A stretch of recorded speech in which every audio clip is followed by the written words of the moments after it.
on the radio to tell her to phone home, and there was still no response. So Monday we asked the police to help us try to look for her, and then we were told that we had to wait. I think it was a couple of days, and we had no idea what to do.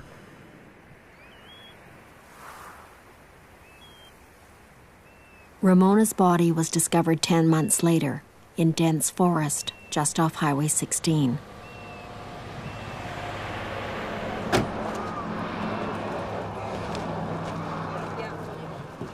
Every June 11th, on the anniversary of her disappearance, her family and friends walked the 2 miles from where she was last seen to the place where she was found. And you just ran out from town? Yeah, I missed last year's walk, so I owed her one. I did it in 15 minutes, and I'm not a runner. I'm a smoker. But it was worth it. Here's to you, Ramona. I take part in this every year ever since Maddie started doing her thing for Ramona every year to raise awareness, that it's still unsolved, all the women that have gone missing on Highway 16, and no one knows who hurt Ramona and took her away from this world. And I have a daughter of my own, and so I can't imagine what their family is going through.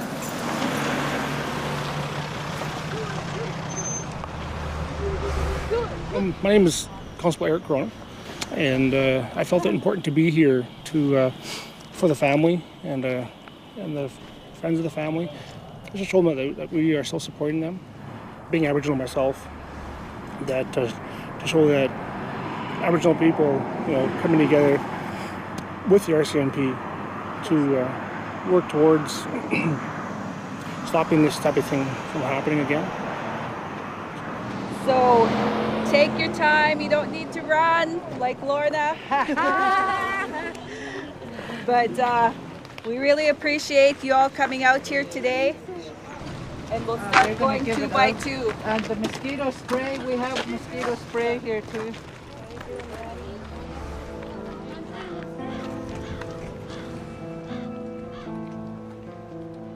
It helps us feel closer to her and knowing what her last steps were when she left this world. And it's a healing process for us. And to have the support from other people makes it even better, gives us strength to, go on and try to find answers of what happened to my sister.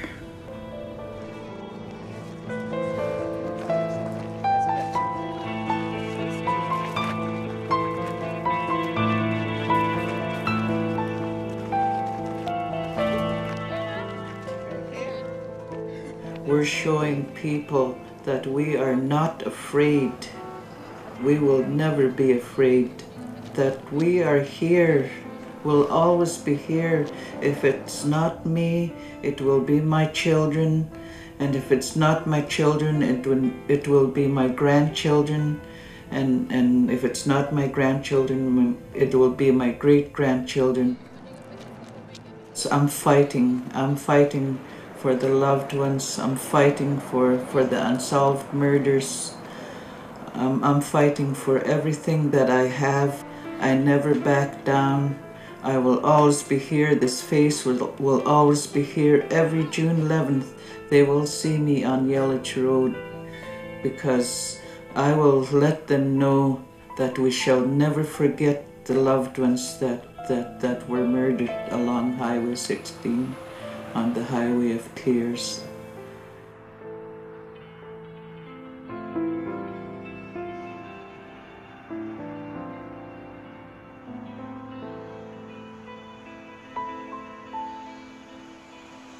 Ramona's body was eventually found, but several of the young women who disappeared along the highway vanished without a trace. Lynn Terbasket helped coordinate one of the searches from the CFNR newsroom. The Pacific Northwest, our terrain is just like wrinkled up old skin. And it's just bumpy and hilly, and the mountains are huge. And there's so many cut blocks and clear cut and roads that go into the mountains, deep into the mountains. And, you know, it's impossible to search every road. It's impossible to search every gully and every ditch because it's so huge. You know, it's a big place.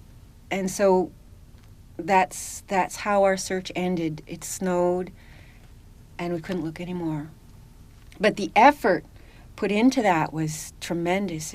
I've never seen anything like it. It was an amazing effort. It was not successful, but we tried. And I think that helped to get the message out there that, hey, it's not safe, be careful, look after yourself, things happen. Things do happen to Native women in this country, no matter where we live, our circumstances, or our lifestyles. And when they do, the authorities are often slow to act, whether it's in Vancouver, on the highway, or in Saskatoon, where 26-year-old Darlene Bossy mysteriously vanished after a night out with friends. I guess my daughter used to like singing. These guys were telling me that she used to sing a lot at these premises where they have karaoke. I know when she was growing up, I taught her how to sing, play guitar. We used to sing gospel songs. Maybe I taught her too good. I wish I could hear her sing today. Darlene was a young mother and university student who was studying to become a teacher. The night she disappeared, she was headed to a conference in downtown Saskatoon. She was last seen leaving this popular nightclub, and her car was found abandoned 2 weeks later. Since then, her parents, Herb and Pauline Muskego, have traveled back and forth across Western Canada, searching for their daughter. But so far, they haven't found her.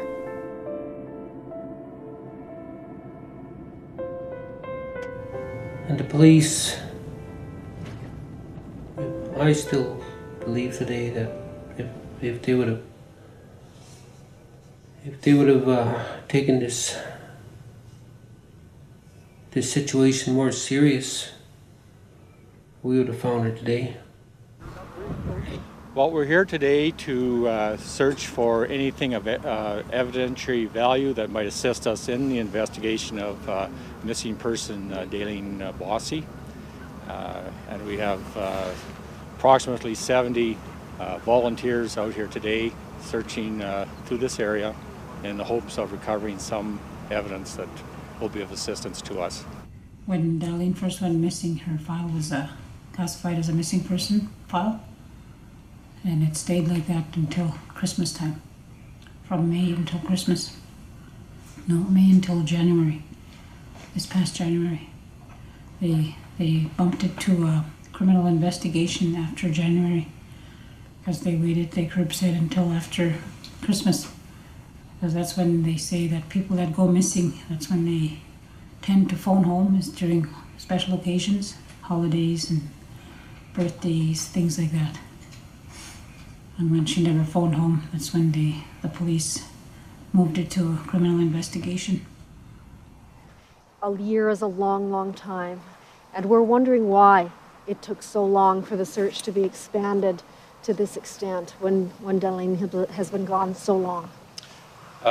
Early in the investigation, there had been several sightings that led various people to believe that Darlene was still alive and was not, maybe not wanting to be necessarily found by individuals.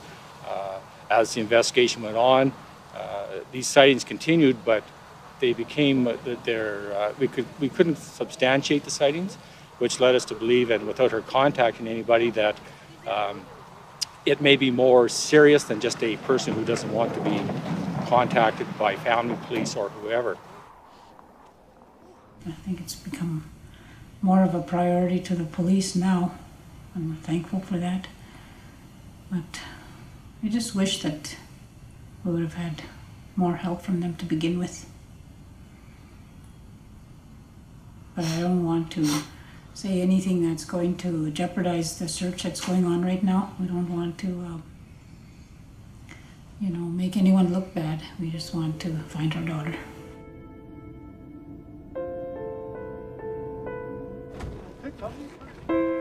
It's the first weekend in May, almost a year after Darlene disappeared. So for team one, those of you that set up with team one, where's my team one? Team one! Right here. Volunteer searchers, friends, and relatives have come from Darlene's home community of Onion Lake and from as far away as northern Saskatchewan and Manitoba. In the bitter cold of a spring snowstorm, they join police and professional search and rescue teams to spend 2 days doing a grid search of an area just outside Saskatoon, near the place where Darlene's car was found. Okay, the teams have got their assignments so they know where they're going. Team 1 and 2 can literally walk from here and move from here. Team 5 will be hooking up with the van and they'll be transporting you out immediately. And then 4 and then 3. Okay?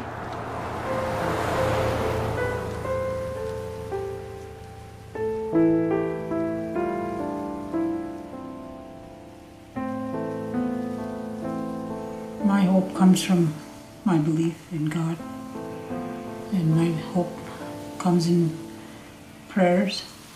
My hope comes from the people that come to us, offer their words of encouragement, and are pitching in even right now today. And my hope comes in the 50% chance that she's still out there, that she still might show up, that she still might. There's all kinds of scenarios that we can play through in our minds as to where she is. Because we don't have any proof what has happened to her, where she is. We have no proof yet. So this search might give us some clues.